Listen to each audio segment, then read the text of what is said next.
Assalamualaikum warahmatullahi wabarakatuh. Perkenalkan, nama saya Susan dengan NIM 123230029 dengan prodi Teknik Geomatika. Di sini saya akan menjelaskan tentang kerangka dasar horizontal dan kerangka dasar vertikal. Kerangka dasar horizontal. Pengertian posisi horizontal dalam ilmu ukur tanah adalah tempat kedudukan titik permukaan bumi yang telah diproyeksikan terhadap suatu bidang datar tertentu yang besarannya ditentukan dengan koordinat kartesia bidang datar atau absis dan ordinat. Dengan cara ilmu proyeksi peta, ada dua komponen besar yang harus ditetapkan dalam penentuan posisi, yaitu jarak datar, jarak miring. 2B, sudut mendatar, sudut miring, sudut jurusan. Penentuan banyak titik. A. Metode poligon. Penentuan posisi horizontal banyak titik dengan cara poligon. Untuk pemetaan praktik sering digunakan.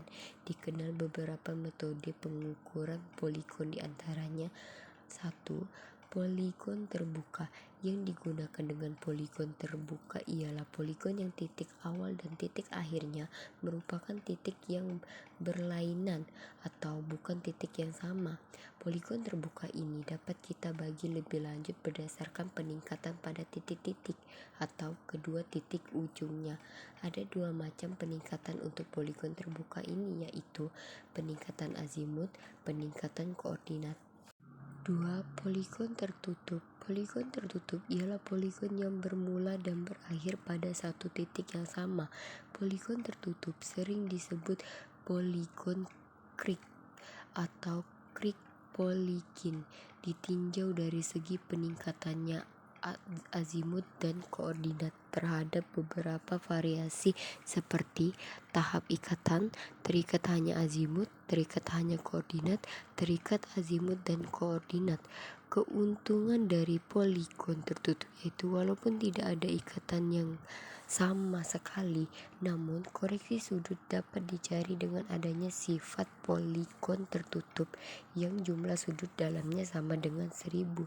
Selain itu, terdapat pula koreksi koordinat dengan adanya konsekuensi logis dari bentuk geometrisnya, bahkan jumlah selisih absis dan jumlah selisih ordinat sama dengan 0. Keuntungan inilah yang menyebabkan orang senang dalam pengukuran poligon tertutup. Satu-satunya kelemahan poligon tertutup yang sangat menonjol ialah bahwa bila ada kesalahan yang proporsional dengan jarak atau salah sistematis tidak akan ketahuan. Dengan kata lain, walaupun ada kesalahan tersebut, namun poligon tertutup itu kelihatan baik juga. Jarak-jarak yang diukur secara elektronik sangat mudah dihimpani kesalahan seperti itu, yaitu kalau ada kesalahan frekuensi gelombang. Kerangka dasar vertikal. Kerangka dasar vertikal merupakan teknik dan cara pengukuran kumpulan titik-titik yang telah diketahui atau ditentukan posisi vertikalnya berupa ketinggiannya terhadap bidang rujukan ketinggian tertentu. Bidang ketinggian rujukan ini biasanya berupa ketinggian muka air laut rata-rata atau mean sea level (MSL) atau ditentukan oleh lokal. 1. Metode sifat dasar prinsipnya adalah mengukur titik-titik alat sifat datar optis di lapangan menggunakan lampu ukur. 2. Pengukuran trigonometris prinsipnya adalah mengukur jarak langsung atau jarak miring, tinggi alat, tinggi benang tengah rambu, dan sudut vertikal, zenit atau inklinasi. 3. Pengukuran barometris pada prinsipnya adalah mengukur beda tekanan atmosfer. Metode sifat dasar merupakan metode yang paling teliti dibandingkan dengan metode trigonometris dan barometris.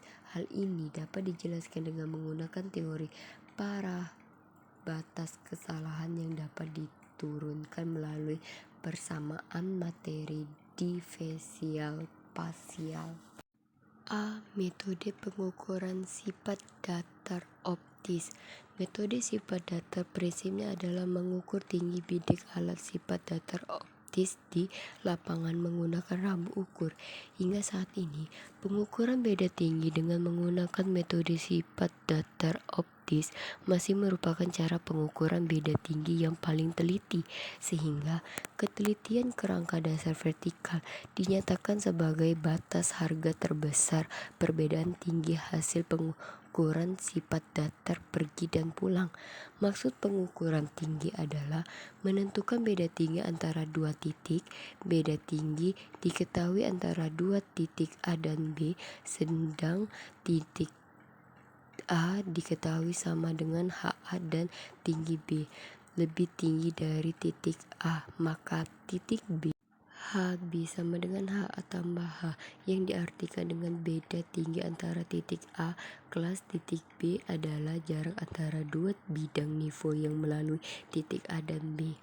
Umumnya, bidang nivoo adalah bidang yang lengkung, tetapi bila jarak antara titik A dan B dianggap sebagai bidang yang mendatar, untuk melakukan dan mendapatkan pembacaan pada mister yang dinamakan pula BEP, diperlukan suatu garis lurus.